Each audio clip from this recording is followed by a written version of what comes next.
Assalamualaikum warahmatullahi wabarakatuh. Hari ini saya akan membuat video Q&A tentang kamera skill. Nama saya Diah Retno Kusumaningrum, NIM saya 418190. Saya dari BJ 1 semester 4. Oke, langsung ke pertanyaan pertama. Sebutkan apa yang disebut dengan sistem televisi dan ada berapa sistem televisi yang berlaku di dunia saat ini. Oke, jawabannya, sistem televisi adalah sistem elektronik untuk disampaikan ke suatu jarak yang jauh, baik melalui kawat pengantar maupun hubungan radio, di mana transedur pada sisi penerima akan mengubah sinyal elektronik tersebut untuk kembali ke bentuk aslinya. Jadi sistem televisi ini merupakan suatu sistem satu warna atau hitam putih ataupun sistem berwarna. Jelas bahwa dalam dua sistem ini berbeda. Meskipun satu sistem televisi berwarna dapat juga menghasilkan gambar dengan satu warna. Untuk kali ini kita akan membahas mengenai sistem televisinya. Nah, kemudian standar sistem penyiaran televisi di seluruh dunia itu terbagi menjadi 3, yaitu NTSC atau National Television Standard Committee, PAL, Phase Alternating Line, dan SECAM, Sequential Color Affect Memory. Sistem ini diberlakukan karena adanya penyesuaian di suatu produk yang berkaitan dengan daerah tersebut. Jadi setiap daerah itu beda. Setiap daerah sih, setiap negara itu beda sistem penyiaran televisinya. Ada yang menggunakan PAL, ada yang menggunakan NTSC. Oke. Lanjut ke pertanyaan kedua. Apa perbedaan mendasar sistem televisi PAL dengan sistem NTSC? Oke. Yang pertama, PAL.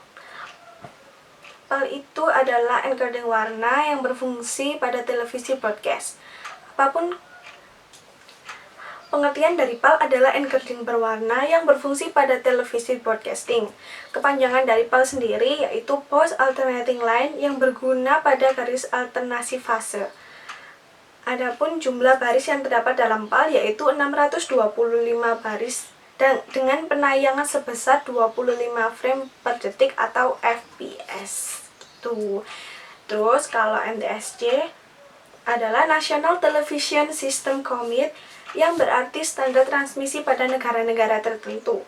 Adapun standar video yang terdapat pada NTSC adalah 482 garis resolusi vertikal dan disertai dengan 16 juta warna. Selain itu, garis yang ditransmisikan pada NTSC sebanyak 525 garis dan beberapa di antaranya digunakan untuk closed captioning, vertical retrace, dan synchron.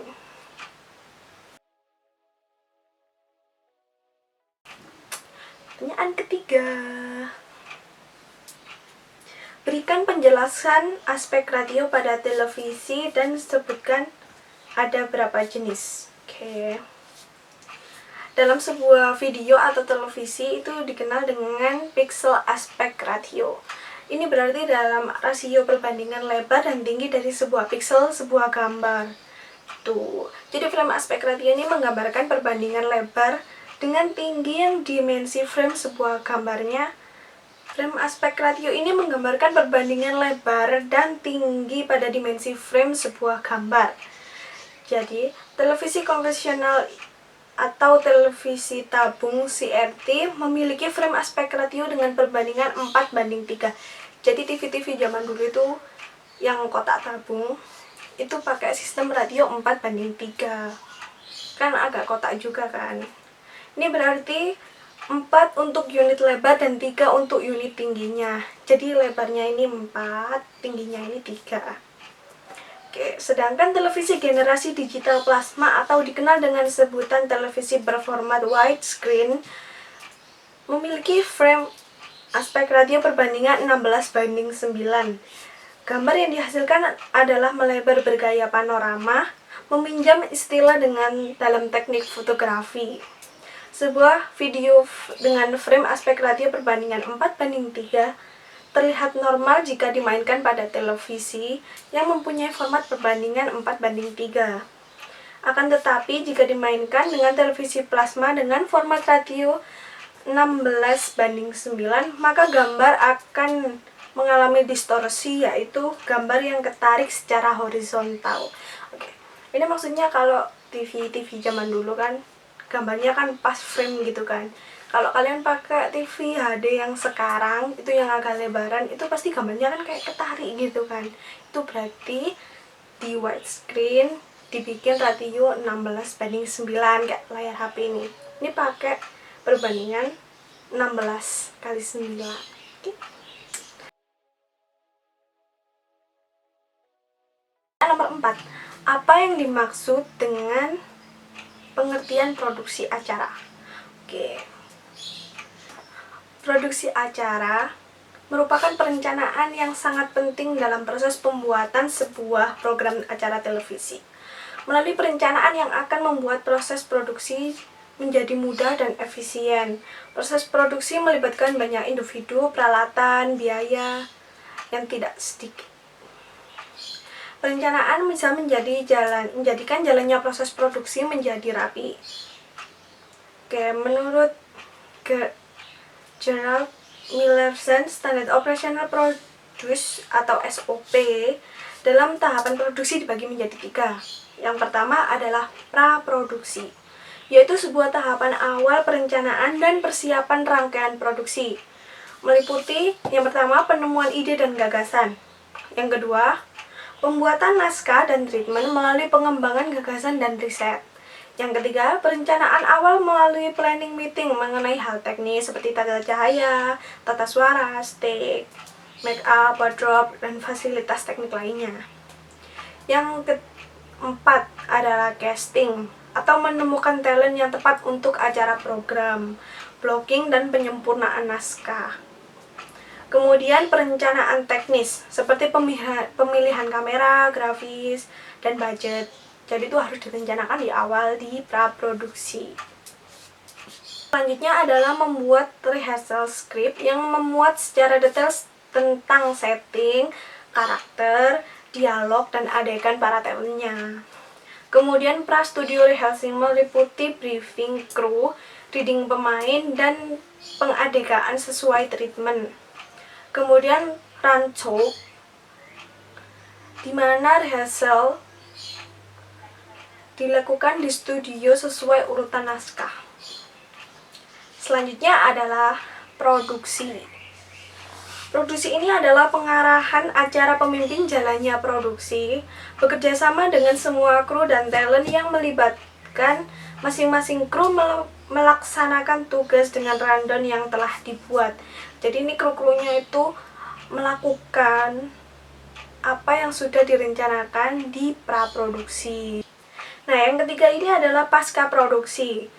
Pasca produksi ini merupakan tahap akhir dalam proses perencanaan dalam pembuatan acara, yang merupakan proses taping. Jadi semuanya itu direkam dulu, kemudian nanti diedit di pasca produksi sebelum ditayangkan di TV itu maksudnya. Terus editing ini menyusun gambar dan cerita padu dengan kesenimbungan konsep naskah. Oke, jadi semuanya itu diedit. Editingnya bisa melalui offline, yaitu memilah materi produksi bisa memulai dari adegan manapun, baik dari tengah, awal, ataupun akhir, dahulu, kemudian disusun berurutan. Jadi kayak dipasin dulu, ini adegan yang mana, ini yang mana gitu. Kan kadang ada yang syuting dulu yang pagi, momennya di naskah sekian, terus syutingnya hari ini sekalian, kan gitu. Untuk hemat waktu juga. Kemudian ada editing online. Tahap penyempurnaan hasil editing offline merupakan penambahan grafis seperti insert, efek, transisi, impose, atau penambahan efek suara sesuai dengan durasi tayangnya. Tuh. Kemudian mixing, pengaturan proporsi suara atau membagi mana yang dominan ataupun penambahan bass. Kemudian preview, Sebelum program disiarkan, dilakukan preview oleh produser dan memastikan hasil sesuai dengan yang diinginkan. Nah, jadi kalau udah editing, udah mixing, itu nanti kita tunjukkan dulu ke produsernya. Terus dilihat ini masih ada yang perlu diedit atau enggak, atau langsung ditayangkan gitu. Kemudian yang terakhir adalah transmisi. Setelah semua tahapan dilakukan, hasil produksi dikirimkan ke bagian transmisi untuk disiarkan on air. Nah, gitu. Jadi kita juga harus diedit dulu, jadi nggak langsung tayang gitu guys. Oke, lanjut ke pertanyaan kelima.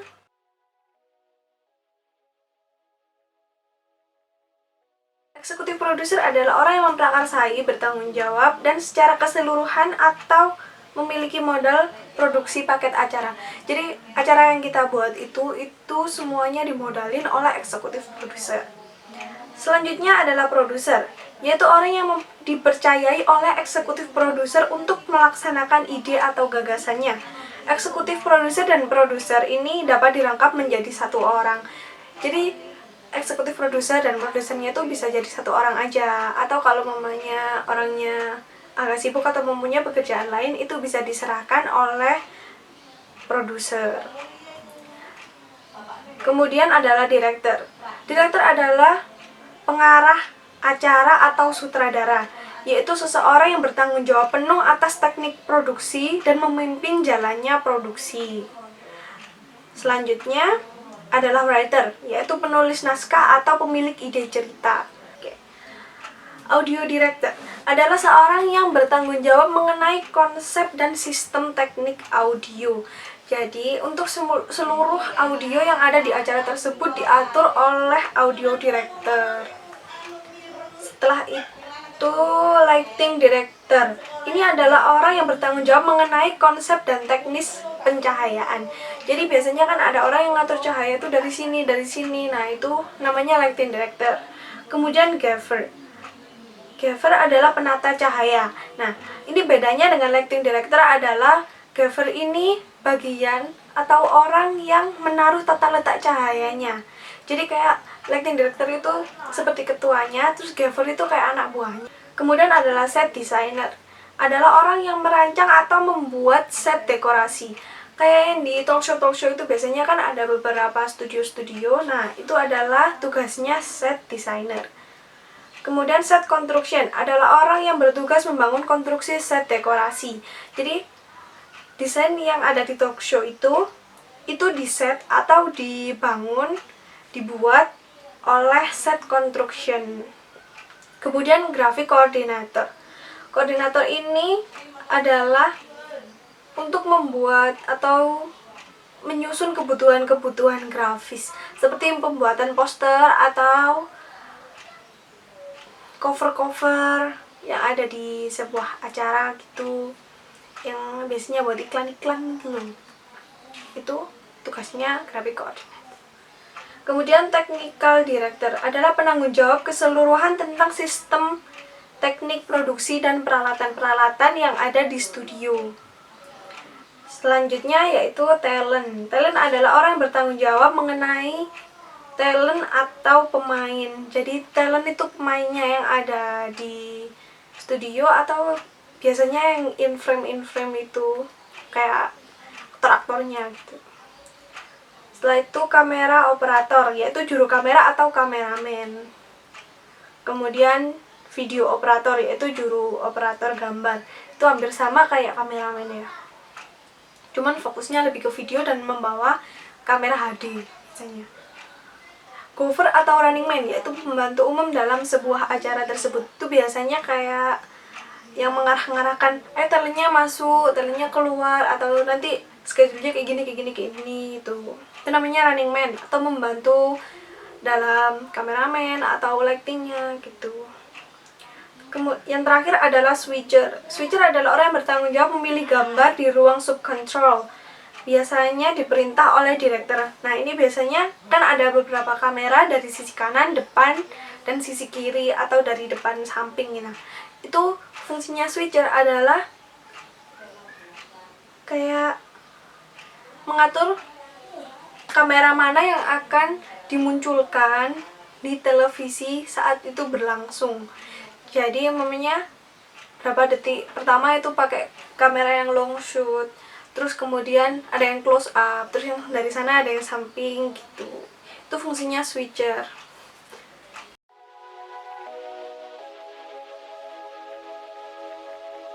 Oke, sekian video dari saya, semoga bermanfaat. Jangan lupa untuk like, komen, dan subscribe untuk mendukung channel ini. Terima kasih.